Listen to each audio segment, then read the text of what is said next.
पूरे सवा महीने के लिए, तो मैं अपने गुरु भाई को प्रणाम करता हूँ। और दूसरी बात, मेरे मन में एक बात आ रही थी कि हमारे रजौर हल्के के एमएलए इस समय श्री श्याम सिंह राणा जी हैं। देखिए, चाहे तो इस प्लान की बात करें या पिछले प्लान की बात करें, श्याम सिंह राणा जी ने मेरे से ज्योतिष के ऊपर संदर्भ में, ग्रह चाल के ऊपर मेरे से चर्चा की। उन्होंने मेरे से चर्चा करी, और मेरे को जानने वाले तो जानते ही है कि ग्रह जो कहते हैं मैं वही बात कहता हूँ, मैं झूठ नहीं बोलता। जो ग्रह कहेंगे वही बात कहूँगा, इसके अलावा मैं कोई और बात नहीं कहूँगा।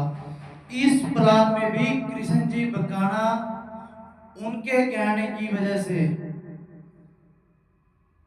क्योंकि पैसे वालों के काम होने लग रहे थे ना, जो जिन्होंने पैसे दिए हैं 80-80 हजार लाख लाख रुपए दिए हैं। देखो, मैं किसी सरकार पे कटाक्ष करके या किसी पर्टिकुलर किसी व्यक्ति पे नहीं, क्योंकि बहुत सारे व्यक्ति है। ओल्ड कॉलोनी का था वो, जिसने देशराज पासी अंकल जी है जो उनके पैसे खा लिए थे।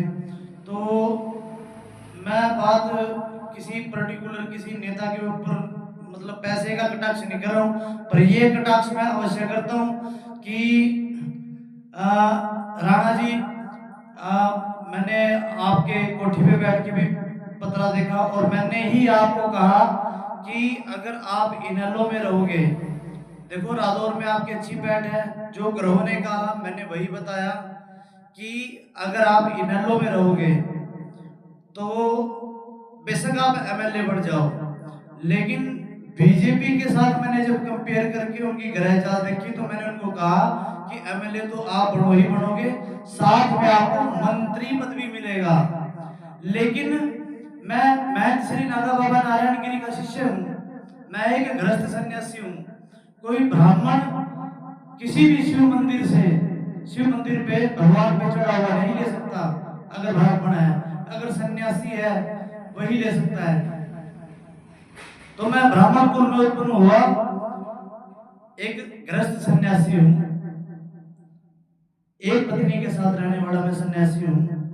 तो इतना बड़ा धोखा कि जिस समय मैंने पत्रा देखा और जिस समय मैंने उनके भविष्य के बारे में चर्चा की कि आप बीजेपी में आ जाओ और उसके बाद आपको कोई दिक्कत नहीं है, आपके भाग्य में मंत्री पद भी लिखा हुआ है, क्योंकि गजकेसरी योग और बुधादित्य योग उस समय बड़े, क्योंकि ये बहुत बड़े बड़े योग होते हैं ज्योतिष के अंदर। अगले ही दिन उन्होंने पार्टी को चेंज कर दिया था। लेकिन लोगों से सुनने को मिलता है कि राणा जी कहते हैं कि भाई महादेव जी तो, यानी मैं, भाई महादेव जी तो हमारे पास तो नीति आता ही नहीं। भाई हम संत हैं, हम राजा के दरबार में क्यों जाए, हम राजा के दरबार में क्यों जाए। राणा जी ने उस समय कहा था कि अगर ये बात सत्य हुई तो आपके 10 लोगों को मैं नौकरी पे लगवाऊंगा। लेकिन आज तक, अभी तक मेरे जानकार को छोड़ो, उनके जो कार्यकर्ता है, मैं राजनीति में बढ़ के बात नहीं कर रहा हूँ भाई, मैं, मेरे को राजनीति से कोई लेना देना है, लेकिन मैं एक रदौर की धरती का पहला जन्मा बालक हूँ, जो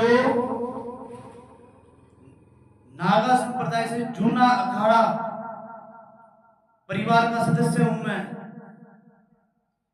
मेरे गुरुजी का नाम महर्षि नारायण गिरी महाराज है, नागा संप्रदाय के सन्यासी है वो, घोड़े वाले के नाम से मशहूर है गुरुजी।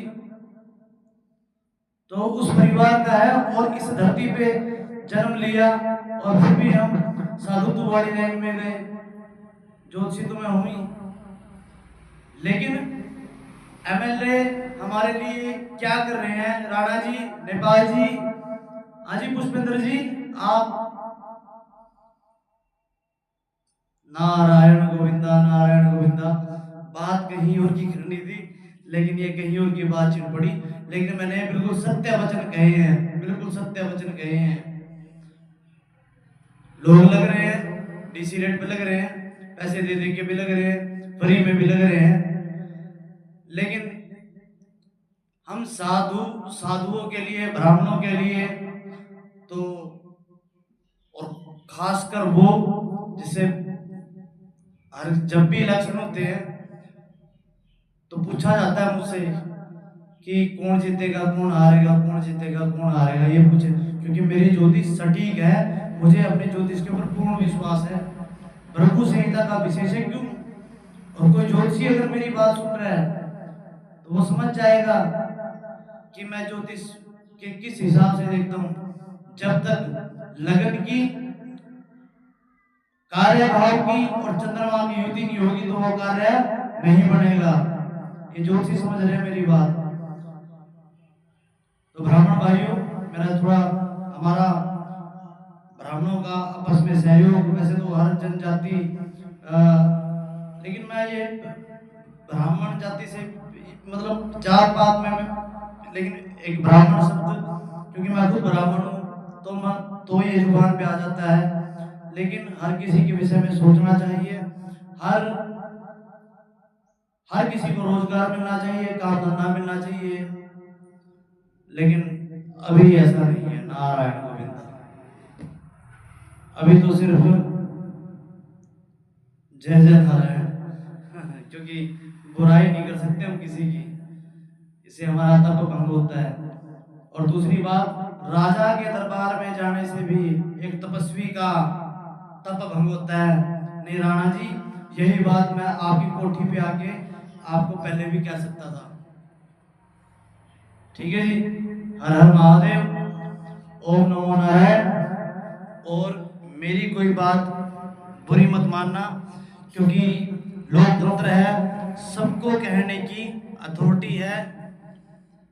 ओम नमो नारायण, हर हर महादेव।